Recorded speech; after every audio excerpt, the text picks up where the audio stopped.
2025년 10월 25일 토요일 말씀 묵상 함께 시작합니다. 오늘 말씀은 역대하 32장 24절에서 33절까지 있는 말씀입니다. 저희는 세 번역으로 함께 말씀을 묵상하고 있습니다. 함께 말씀을 묵상합니다. 그 무렵에 히스기야가 병이 들어 거의 죽게 되었는데 히스기야가 주님께 기도하니 주님께서 그에게 응답하시고 회복될 것이라고 하는 징조를 보여주셨다. 그러나 히스기야가 교만한 마음으로 받은 바 은혜에 감사하지 않으므로 하나님의 진노가 히스기야와 유다 백성과 예루살렘 주민에게 내렸다. 드디어 히스기야가 교만하였던 자신을 뉘우치고 예루살렘 주민도 함께 뉘우쳤으므로 주님께서는 히스기야가 살아있는 동안에는 그들을 벌하지 않으셨다. 히스기야는 대단히 부유하게 되었고 온 천하의 영화를 한 몸에 누리게 되었다. 그는 귀중품 보관소를 만들어서 은과 금과 보석과 향품과 방패와 온갖 귀중품을 보관하였으며 창고를 지어서 곡식과 새 포도주와 기름 등의 농산물을 저장하였고 짐승 우리를 만들어 온갖 짐승을 길렀으며 양 우리를 만들어 양떼를 먹였다. 또 성읍들을 더 만들고 양떼와 많은 소떼를 치도록 하였으니 하나님이 그에게 재산을 그렇게 많이 주셨던 것이다. 위쪽 기혼에 샘 물줄기를 막고 땅속에 굴을 뚫어서 그 물줄기를 다윗성 서쪽 안으로 곧바로 끌어들인 것도 바로 히스기야가 한 일이다. 히스기야는 하는 일마다 다 잘 되었다. 심지어 바벨로니아의 사절단이 와서 그 나라가 이룬 기적을 물을 때에도 하나님은 그의 인품을 시험하시려고 히스기야가 마음대로 하게 두셨다. 히스기야가 통치 때에 있었던 그의 나머지 행적과 그가 주님께 헌신한 일은 아모스의 아들 예언자 이사야의 묵시록과 유다와 이스라엘 열왕기에 기록되어 있다. 히스기야가 죽어 그의 조상과 함께 잠드니 유다와 예루살렘의 온 백성이 그의 죽음을 애도하고 그를 존경하여 다윗 자손의 묘실 가운데서도 제일 높은 곳에 장사하였다. 그의 아들 므낫세가 그의 뒤를 이어 왕이 되었다. 아멘. 교만, 복된 삶의 덫이라는 주제로 함께 말씀을 묵상합니다. 우리가 신앙생활을 하다 보면 분명 이런 고백이 있습니다. 정말 하나님의 은혜입니다. 하나님의 은혜였습니다. 하나님이 하셨습니다. 그런데 문제는 여기에서 시작됩니다. 그 은혜 이후에 우리의 마음은 어떠한가라는 것입니다. 오늘 본문 속의 히스기야 왕은 위기 순간에 하나님께 간절하게 기도하였고 하나님은 그의 생명을 15년이나 더 연장해 주셨습니다. 그는 은혜의 주인공이 되었죠. 그런데 그 은혜를 경험한 이후에 그는 교만이라는 영적 함정에 빠지게 됩니다. 여러분, 교만은요, 은혜 이후에 찾아오게 됩니다. 본래 히스기야는 신앙과 개혁의 왕이었습니다. 성전을 정비하고 예배를 회복하고 나라를 굳건하게 세워나갔습니다.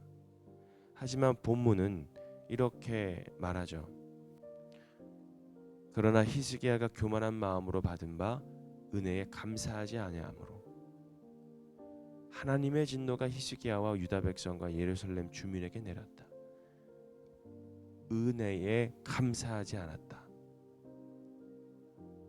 여러분, 교만은요, 실패의 순간보다 성공의 순간에 더 쉽게 스며들게 됩니다.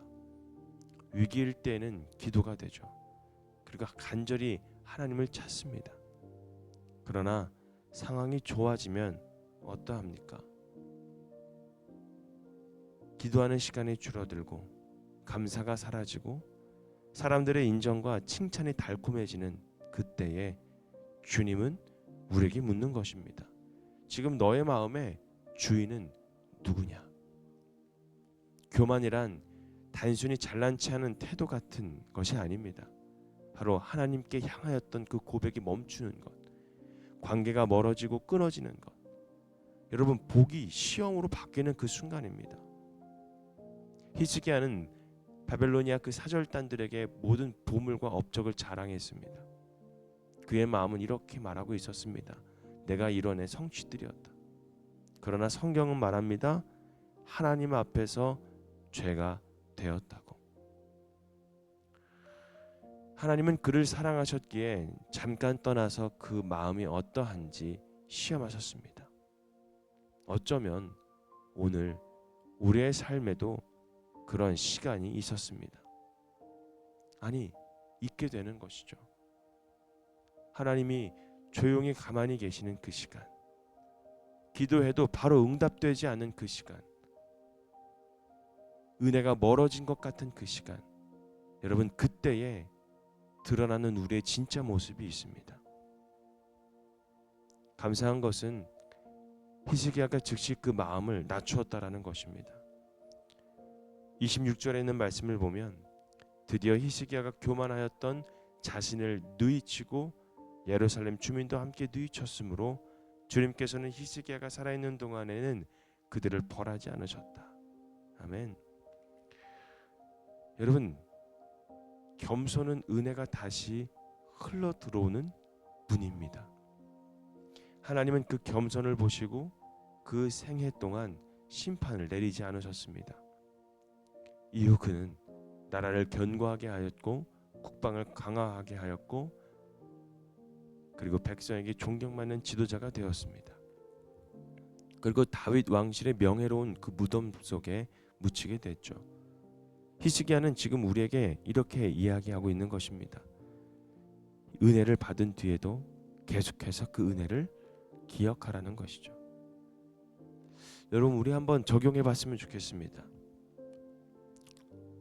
주님께서 우리에게 주시는 그 교훈은 분명합니다. 은혜를 잊지 말라는 것입니다. 위기 때는 하나님을 붙들다가 살만해지면 기도를 놓칠 때가 있습니다. 오늘 받은 그 감사 제목을 기록합시다. 매일매일 하나님이 하셨습니다라고 한번 고백해 봅시다. 자랑하고 싶은 순간에 여러분 내 능력, 내 성취가 아니라 절대로 누구든지 높아지고 싶은 그 마음, 입술의 고백으로 여러분 입술의 그 고백 하나로 우리는 더욱더 낮아질 수 있는 것입니다. 한마디면 하면 됩니다. 바로 하나님의 은혜였습니다.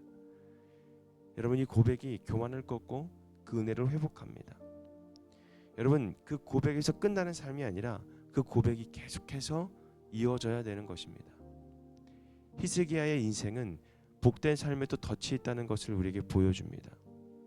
성공의 순간, 평안의 순간, 그 은혜의 순간, 조용히 찾아오는 영적인 그 위험이 바로 교만입니다. 그러나 동시에 돌아오기만 하면 다시 살리신다라는 하나님의 크신 그 은혜도 우리에게 보여주고 있는 것이죠. 오늘 우리에게 이렇게 물으십니다. 너는 은혜를 경험한 후에 더 낮아졌느냐 아니면 더 높아졌느냐? 오늘도 주님의 그 은혜를 기억하면서 겸손하게 하나님을 바라보는 저와 여러분들이 되기를 주님의 이름으로 축복합니다. 오늘 말씀 묵상 마치겠습니다. 내일 거룩한 주일이 되기를 바랍니다.